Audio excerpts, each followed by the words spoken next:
Madam Speaker, I seek recognition for a question of personal privilege. The chair has been made aware of the valid base for the gentlewoman's point of personal privilege.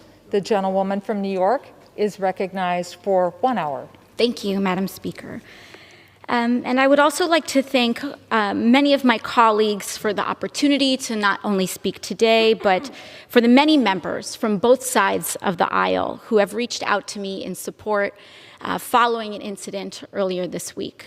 About 2 days ago, I was walking up the steps of the Capitol when Representative Yoho suddenly turned a corner, and he was accompanied by Representative Roger Williams, and accosted me on the steps right here in front of our nation's Capitol.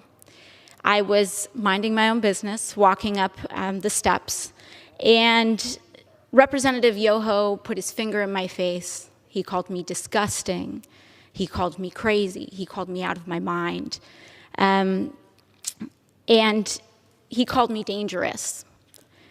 And then he took a few more steps, and after I had recognized his comments as rude, he walked away and said, "I'm rude. You're calling me rude." I took a few steps ahead, and I walked inside and cast my vote, because my constituents send me here each and every day to fight for them and to make sure that they are able to keep a roof over their head, that they're able to feed their families, and that they're able to carry their lives with dignity. I walked back out, and there were reporters in the front of the Capitol, and in front of reporters, Representative Yoho called me, and I quote, "a fucking bitch." These are the words that Representative Yoho levied against a congresswoman, the congresswoman that not only represents New York's 14th congressional district, but every congresswoman and every woman in this country, because all of us have had to deal with this in some form, some way, some shape, at some point in our lives. And I want to be clear that Representative Yoho's comments were not deeply hurtful or piercing to me, because I have worked a working class job. I have waited tables in restaurants. I have ridden the subway. I have walked the streets in New York City. And this kind of language is not new. I have encountered words uttered by Mr. Yoho and men uttering the same words as Mr. Yoho while I was being harassed in restaurants. I have tossed men out of bars that have used language like Mr. Yoho's. And I have encountered this type of harassment riding the subway in New York City. This is not new. And that is the problem. Mr. Yoho was not alone. He was walking shoulder to shoulder with Representative Roger Williams. And that's when we start to see that this issue is not about one incident. It is cultural. It is a culture of lack of impunity, of accepting of violence and violent language against women, and an entire structure of power that supports that. Because not only have I been spoken to disrespectfully, particularly by members of the Republican Party and elected officials in the Republican Party, not just here, but the President of the United States last year told me to go home to another country, with the implication that I don't even belong in America. The governor of Florida, Governor DeSantis, before I even was sworn in, called me a whatever that is. Dehumanizing language is not new. And what we are seeing is that incidents like these are happening in a pattern. This is a pattern of an attitude towards women and dehumanization of others. So while I was not deeply hurt or offended by little comments that are made, when I was reflecting on this, I honestly thought that I was just going to pack it up and go home. It's just another day, right? But then yesterday, Representative Yoho decided to come to the floor of the House of Representatives and make excuses for his behavior. And that I could not let go. I could not allow my nieces, I could not allow the little girls that I go home to, I could not allow victims of verbal abuse and worse to see that excuse, and to see our Congress accept it as legitimate and accept it as an apology, and to accept silence as a form of acceptance.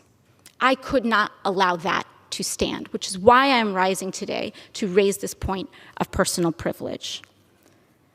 And I do not need Representative Yoho to apologize to me. Clearly, he does not want to. Clearly, when given the opportunity, he will not. And I will not stay up late at night waiting for an apology from a man who has no remorse over calling women and using abusive language towards women. But what I do have issue with is using women, our wives and daughters, as shields and excuses for poor behavior. Mr. Yoho mentioned that he has a wife and 2 daughters. I am 2 years younger than Mr. Yoho's youngest daughter. I am someone's daughter too. My father, thankfully, is not alive to see how Mr. Yoho treated his daughter. My mother got to see Mr. Yoho's disrespect on the floor of this house towards me on television. And I am here because I have to show my parents that I am their daughter and that they did not raise me to accept abuse from men. Now, what I am here to say is that this harm that Mr. Yoho tried to levy against me was not just an incident directed at me. But when you do that to any woman, what Mr. Yoho did was give permission to other men to do that to his daughters. In using that language in front of the press, he gave permission to use that language against his wife, his daughters, women in his community. And I am here to stand up to say that is not acceptable. I do not care what your views are. It does not matter how much I disagree or how much it incenses me or how much I feel that people are dehumanizing others. I will not do that myself. I will not allow people to change and create hatred in our hearts. And so what I believe is that having a daughter does not make a man decent. Having a wife does not make a decent man. Treating people with dignity and respect makes a decent man. And when a decent man messes up, as we all are bound to do, he tries his best and does apologize. Not to save face, not to win a vote. He apologizes genuinely to repair and acknowledge the harm done so that we can all move on.